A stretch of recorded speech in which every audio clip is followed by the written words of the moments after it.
ஆதி துணை ஆதியே துணை ஆதியை அறிய குருவே துணை. மரளி கைதீண்டா சாலை ஆண்டவர்கள் மெய்மதம் மெய்மன ஞானம். பாத லட்சணம் போத லட்சணம் பால் முப்பாழின் லட்சணம். போத லட்சணம் வேத லட்சணம் பிறவி மாறிடும் லட்சணம். போத லட்சணம் வேத லட்சணம் பிறவி மாறிடும் லட்சணம். எல்லோருக்கும் நமஸ்காரம். விரிபுவன வேதமாமறைகளின் அதிகாரண செழுங்கலை கருவூலத்து ஆண்டவர்கள் திருவாயுரை விரிப்பு. இந்த மெய்ப்பாதை வேறு வேதம் ஆசான் திருமேனி. வேதத்தை ஓதினாலே புண்ணியம். வேதங்கள் பூராவும் தித்திக்குது. திருமறை குரு பெருமான் திருமறை குரு தீன் திருமேனியர் வேத ஏட்டில் எழுதி உள்ளதை படிப்பதன் பயன் இறைவனை காண்பதுதான். தலைவன் தன்னை அறிந்தவனே குலத்தோன் என்று திருவேதம் உமக்கு உரைக்கச் சொன்னது எம்மை என்ற நமது குருபெருமான் அவர்களின் உத்தரவின்படி நமது தெய்வம் அவர்கள் என்றென்றைக்கும் அந்த நிலையெழுங்காட்சி கலைகான்றொழுகியே விலைமதிக்கொண்ணா வேதாந்த முத்தினம் நிலம் கமழ வந்து நான்மறை நாட்டிய பலன் பெறும் சான்று பதிவை எடுத்து ஓதுவாம்.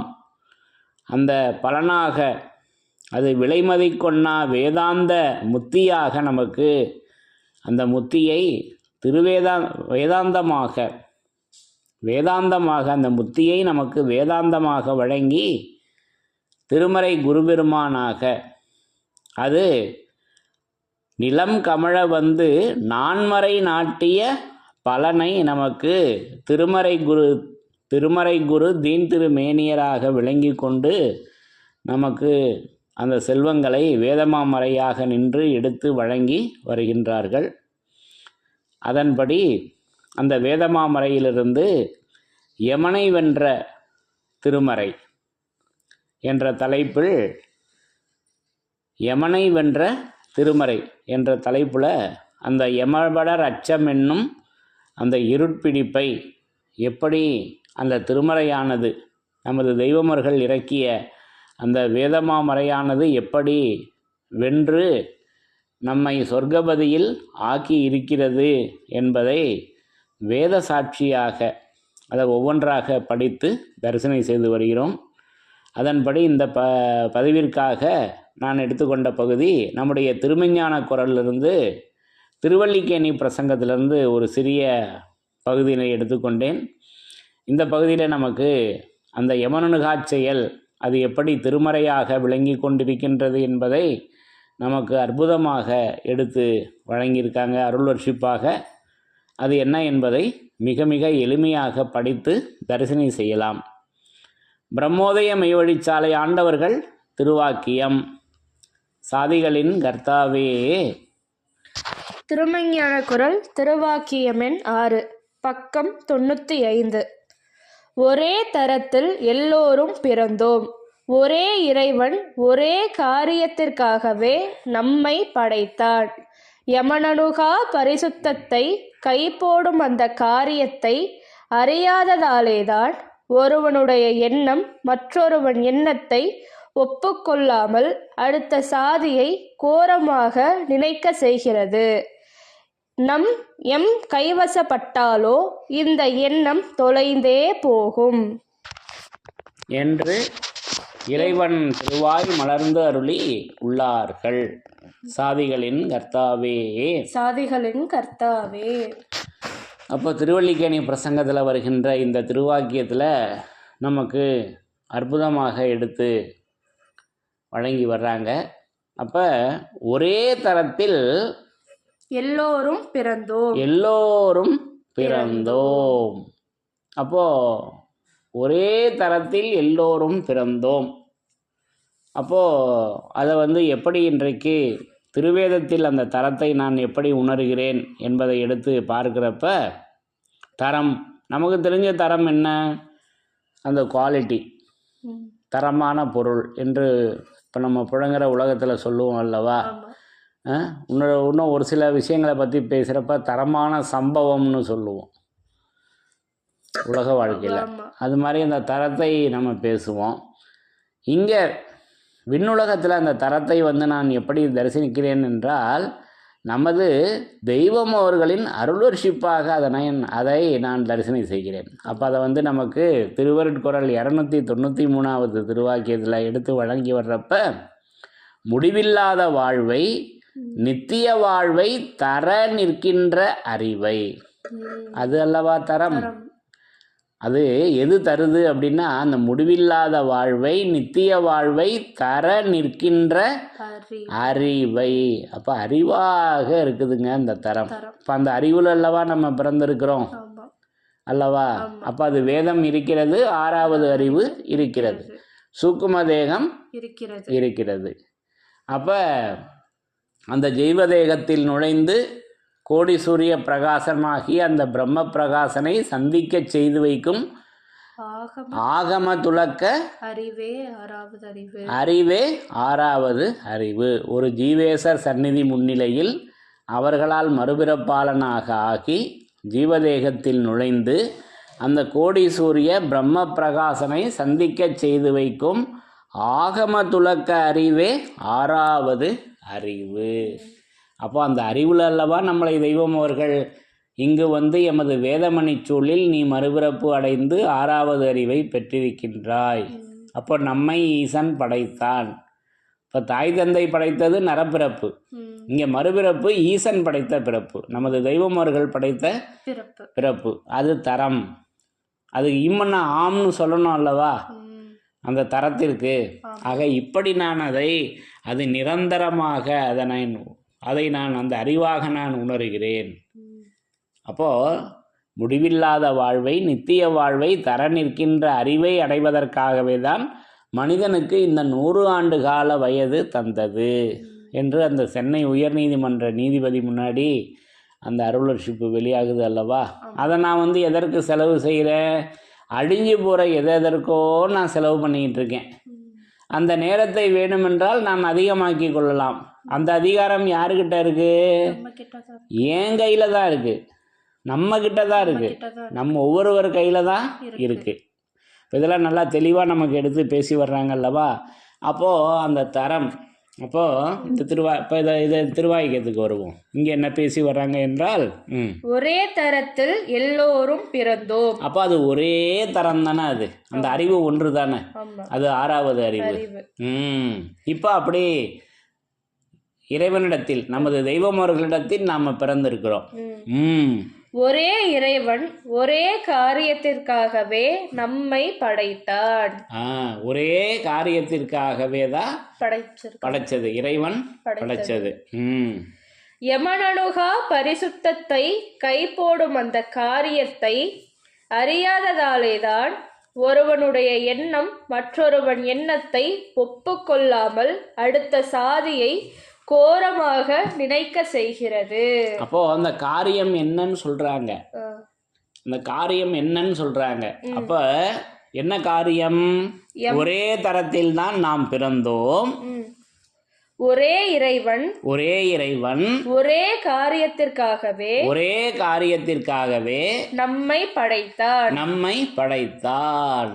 அப்போ அந்த ஒரே காரியத்திற்காகத்தான் இறைவன் நம்மை படைத்தான். அப்போ நம்மை ஈசன் படைத்தான். 242வும் இதுவும் தொடர்பு வருது அல்லவா? அந்த காரியம் என்னன்னு சொல்றாங்க. அது என்ன காரியம்? யமனனுகா பரிசுத்தத்தை. அதுதாங்க பெரிய காரியம். அப்போ வெளி உலகத்தில் சாவுக்கு பேர் பெரிய காரியம்னு சொல்லுவாங்க. அதுதானே யமன் சந்திக்கின்ற நேரம் அல்லவா? அப்போ இங்க என்ன பேசி வர்றாங்க? யமனனுகா பரிசுத்தம், கைப்போடும் அந்த காரியத்தை, அந்த யமனனுகா பரிசுத்தத்தை கைபோடுவதற்கு பெயர் காரியம்ங்க. நமக்கு தெரிஞ்ச காரியம் சாவு. இங்கே நமக்கு வேதத்தில் எப்படி அந்த காரியத்தை வச்சுருக்காங்க அப்படின்னா, அது யமனணுகாத பரிசுத்தத்தை கைபோடுவது காரியம். அப்போ யமனணுகாதது எந்த இடம்? பரிசுத்தம். எப்படி நேராக பேசி வர்றாங்க. அப்போ இங்கே இந்த பரிசுத்தத்தில் யமனுக்கு ஜோலி இருக்கா? இல்லை. அப்போ யமனணுகா பரிசுத்தத்தை கைபோடும் அந்த காரியத்தை அறியாததாலேதான் ஒருவனுடைய எண்ணம் மற்றொருவன் எண்ணத்தை ஒப்புக்கொள்ளாமல் அடுத்த சாதியை கோரமாக நினைக்க செய்கிறது. அப்போ ஒவ்வொருவருடைய எண்ணமும் ஏன் ஒத்து வரல, ஜாதி சண்டை வருது அப்படின்றதுக்கான காரணத்தை இங்க தெய்வம் அவங்க விலக்கி வர்றாங்க அல்லவா? அப்போ அந்த காரியம் அது யமனணுகா பரிசுத்தத்தை கைபோடுகின்ற அந்த காரியம் அதுதாங்க இங்க நமக்கு சூட்சுமமாக எடுத்து வச்சிருக்காங்க. அப்போ யமனணுகாத அந்த பரிசுத்தத்தை கைபோடுவது தான் காரியம். அந்த காரியத்தை அந்த பரிசுத்தமாக இருக்குதுங்க. அது யமனணுகாதது எப்படி இருக்குன்னா பரிசுத்தம். அப்போ இதே திருவாக்கியம், இதே திருவல்லிக்கேணி பிரசங்கம் 6வது திருவாக்கியத்தில் அந்த பரிசுத்தம் அது எப்படி திருமறையாக விளங்கி கொண்டிருக்கிறது. அந்த யமனை வென்ற திருமறை அது தலைப்பு நம்ம எடுத்துக்கிட்டோம் அல்லவா? அப்போ அது எப்படி அதை நமக்கு எடுத்து கொடுக்குறாங்கன்னாக்கா, அதை இதே 6வது திருவாக்கியத்தில் பேசி வர்றாங்க. வேதத்தில் சொல்லப்பெற்றுள்ளதோ பரிசுத்தம். நேராக தானே சொல்லியிருக்காங்க. இப்போ பரிசுத்தம் எங்க நம்ம உடம்புலையா இருக்கு? ஏன் உடம்புலையா இருக்கு? ஏன் உடம்புலையா இருக்கு? ஏன் உடம்புல இல்லை. என் உடம்புல நாத்தம் தான் இருக்கு. பரிசுத்தம் எங்க இருக்கு? வேதமாமறையில் சொல்லி வச்சிருக்காங்க. அந்த வாசகத்தில் இருக்கு பரிசுத்தம், அந்த வரியில் இருக்கு, ஒவ்வொரு வார்த்தையிலையும் இருக்குது, ஒவ்வொரு எழுத்துக்கள்லையும் அந்த பரிசுத்தம் இருக்கு. இப்போ வேதத்தில் சொல்லப்பெற்றுள்ளதோ பரிசுத்தம், அதுதான் வைணவமும் மாசுமறு களங்கமில்லாத பரிசுத்தமாகிய சைவமும் ஆகும் என்று இதே திருவாக்கியத்தில் தானே நமக்கு அந்த பரிசுத்தத்தை எடுத்து நமக்கு வேதத்தின் சிறப்பாக எடுத்து நமக்கு அதை வழங்கியிருக்காங்க. அப்போ இதெல்லாம் நம்ம ஏற்கனவே வேதத்தின் சிறப்புகளில் படித்து தரிசனி செய்திருக்கிறோம் அல்லவா?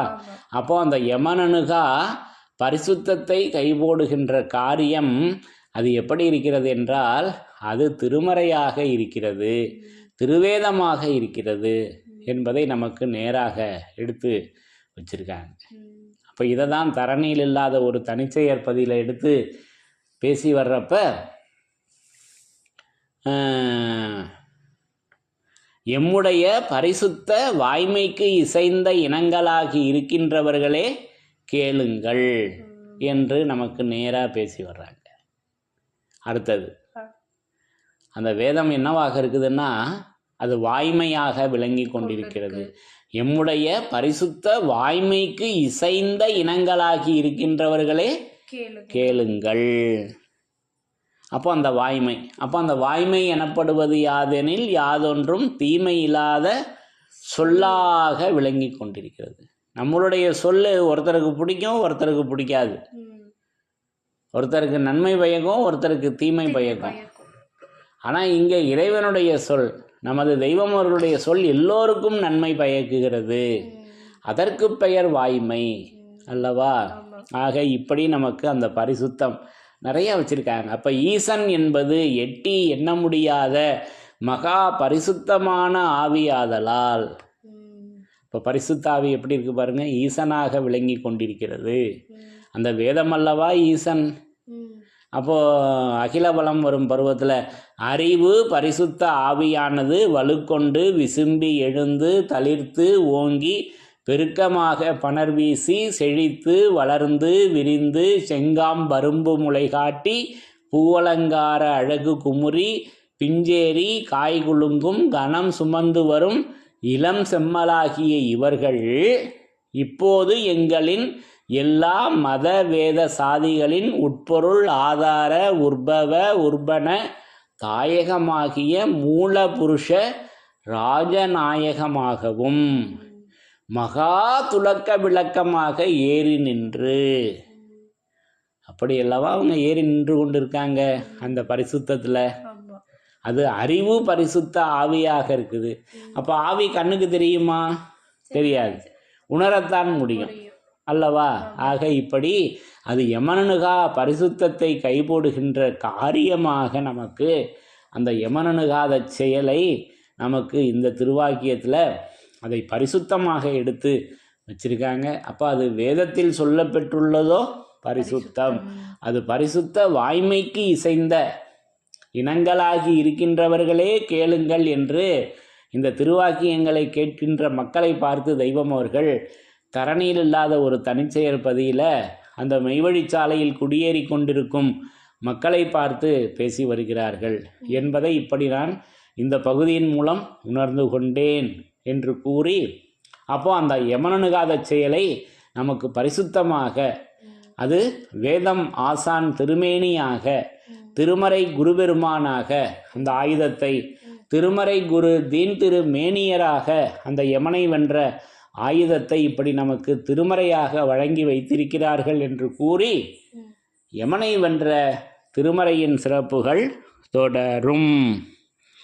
தலைவன் தன்னை அறிந்தவனே குலத்தோன் என்று திருவேதம் உமக்கு உரைக்கச் சொன்னது எம்மை.